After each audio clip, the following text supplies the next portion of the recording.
xeración dos nosos avós e avós non tivo acceso durante décadas ao ensino, aos bens de consumo e á sociedade do benestar.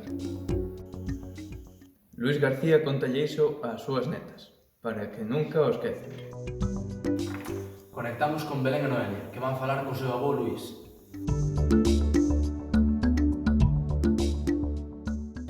Onde e cando naceu? Nacín o 14 de febreiro de 1948, na parroquia de Oleiros, que é deste ayuntamento de Silleda.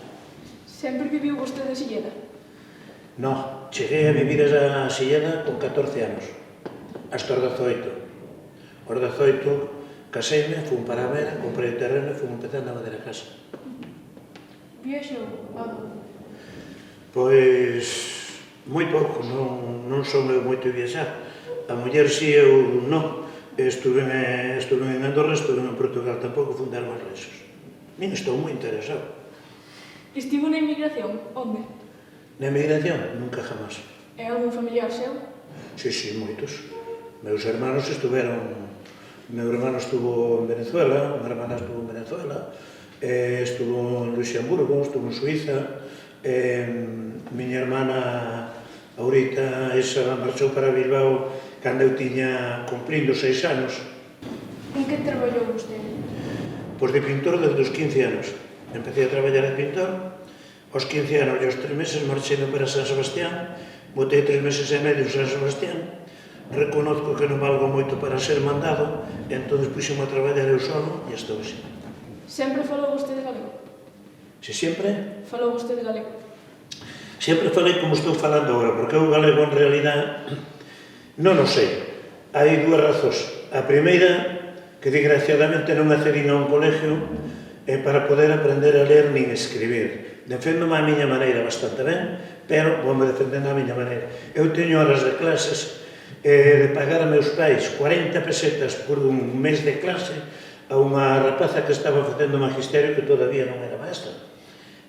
Fun durante un mes, unha hora e media, despois fun outro mes, tamén unha hora e media máis ou menos, e un número redondo, sumando todas as horas que fun ao colegio, quizá non alcance 70 horas.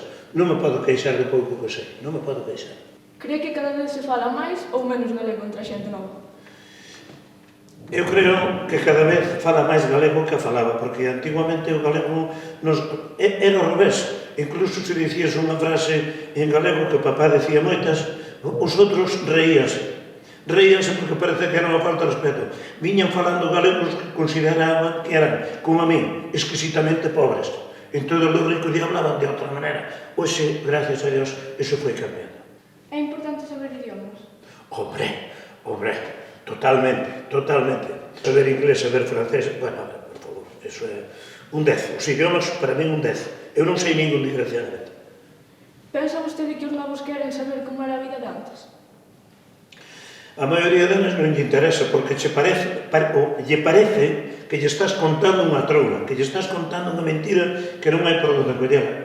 Eu levantábame ás 5:30 da mañá, despertábame meus pais, e abría as vacas e marchaba para o monte, aí na parroquia de Cortegara. Ás 5:30 da mañá, as vacas para o monte, e eu despois vía, como íbamos outros chavales, compañeros meus, víaos pasar para o colegio, pero a mí tocábame de estar no monte. E logo despois era todo traballar na terra, e dislle agora, pois, a un neno, unha nena, pois, da edad ustedes, dille, non, é que eu tiña que chavar as vacas toda a mañá, parar, para agradar, para ir buscar un carro de toxo, para ir buscar unha...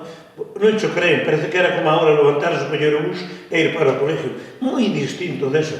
Daquelas siquiera tuviéramos libremente para poder comer o que nos gustaba. Pois non, nin o que nos gustaba, nin o que non nos gustaba, porque estábamos completamente escasos de todo. Ahora, gracias a Dios, hai o suficiente para poder comer e divertirse. Pero a xente nova, atrevo-me a decir que o 80% ni non queren entender, ni non queren creer. Que foi o que máis cambiou na sociedade? Pois quizá o que máis cambiou, desgraciadamente, foi na falta de respeto.